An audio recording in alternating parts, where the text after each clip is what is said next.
The question is, will that free throw will hunt them, Nino, down the line?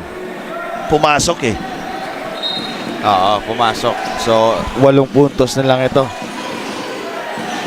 San Beda's ball position here. Reyes. Kalimag, big shot. Wow, good back shot there by Gani Stevens. Good stop for UP and for Ray Rimogat. You know, just give him the ball, Nino. He knows what to do here. No need for a screen. Just melt down the clock.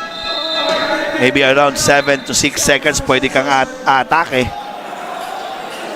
As Zamora clearly talking on Rimogat there na wag mo nang kunin yung bola.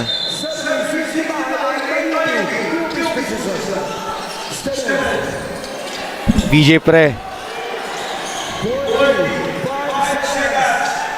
Ogana fakes. Noy Rimogat will take care of this one for UP. That's a foul on Itule. That will be their second team foul. You know, alam ko anong sasabihin ni Coach Yuri dito. Man to man lang tayo. We can switch all. Pag may double, pwede. You know, just risk to, you know, just try to steal in a foul.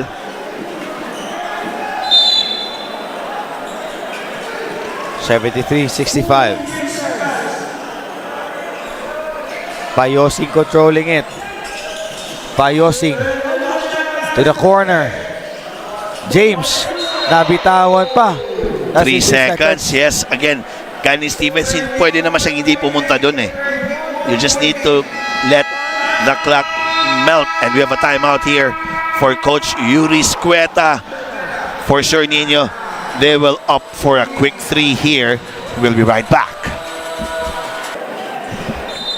San Beda Red Lions, wow, Titay down here by 8 points against the UP Fighting Maroons. It's still doable, but the time is not on the side now for the San Beda Red Lions. Wow, Titay, they need a quick 3 here. Oh, quick 2 for San Beda Red Lions. Wow, Titay. What a play there, drawn up by Coach Yuri Escueta out from the timeout. A backdoor play, good back pick there as Itule on the air for the 2 points. So Nino, expect that siguro tatrap to. Man-to-man, double from the blind side. Try to steal the ball. You have 2 more fouls to give before you are on the penalty. 31 seconds. 73-67. Again, we'd like to thank all the board members, Nino, BM Pava,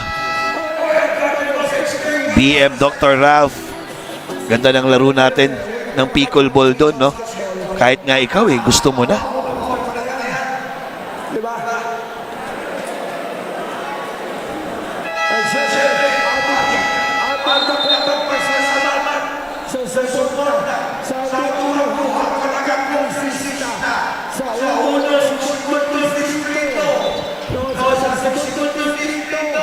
(31 seconds left.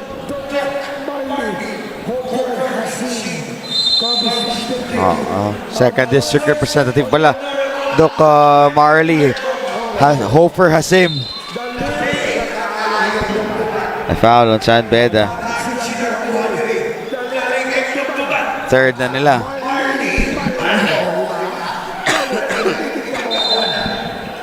Coach Andre Santos dito nagsasabing no foul daw.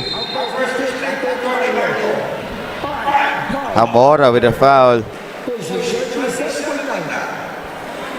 Fourth na yan.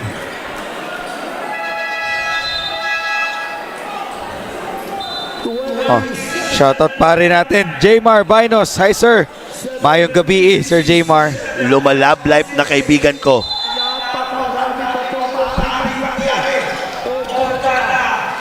Noy Rimogat advances it to Payosing. Ito, final na nila si James. Now they need to foul, hoping Payosing will miss his free throws to make this game interesting.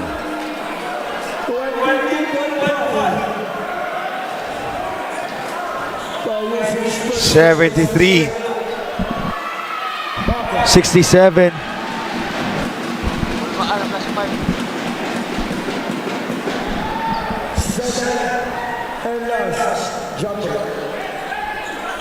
Second free throw.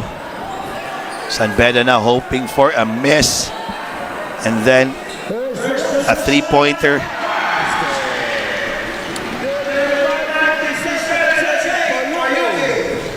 Reyes, Turkulas, Hamora fires.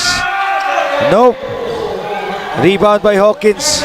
And out of bounds yan. Para sa San Beda. Yeah, I think that's it, Nino. Again, sino ba yung nandun? Si Hawkins na naman, really playing hard, really playing good basketball for the Red Lions. Wow, Titay. And you know, congratulations to the both squads. UP Fighting Maroons will win and go home with 800,000 cash. Congratulations. And how Di Makulangan from the bench is very good. How Ogana played his hearts out, making crucial basket for the coach-led Goldwyn Monteverde of the UP Fighting Maroons. Kitang-kita mo ninyo, no, that Ogana might be that diamond in the rough. Hindi siya parte sa simula doon ng mga 9-man rotation, but the coaches is giving him that trust, and what a way to repay that trust. Walang iba, yung best player of the game natin, Nino, who made the last shot, a game-winning shot against Zamboanga Valientes. That's why they were able to play here for our finals. And our best player of the game, andito na ata sa sideline, you know, kasama ni Flo Del Agua. Flo?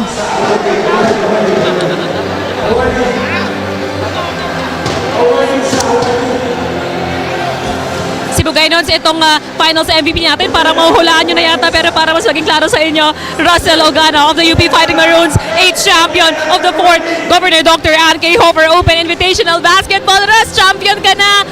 Noong day 1, sabi mo sa akin, lumipat ka sa UP kasi gusto mong mabalik yung confidence mo. Ngayon, ikaw yung finals MVP, na-achieve mo ba yun? Wala. Kung ano lang talaga yung matutulong mo sa team, yun lang talaga yung mahalaga. Pero umalis tayo dun sa individual lang, no? Russ, this is your first championship of the year. Dito sa UP Fighting Maroons, alam naman natin, nire-rebuild nyo pa yung team, no? Gano'ng kalaking confidence booster ito para sa Fighting Maroons? Wala, parang, siyempre, gutom kami, galing kami sa talo eh. Kaya, wala, magsisigap lang kami para mabalik yung championship sa amin. And your 4th Governor Dr. Ann K. Hofer Open Basketball Invitational Tournament champions, no other than UP Fighting Maroons. Paldo na ito mga bata natin.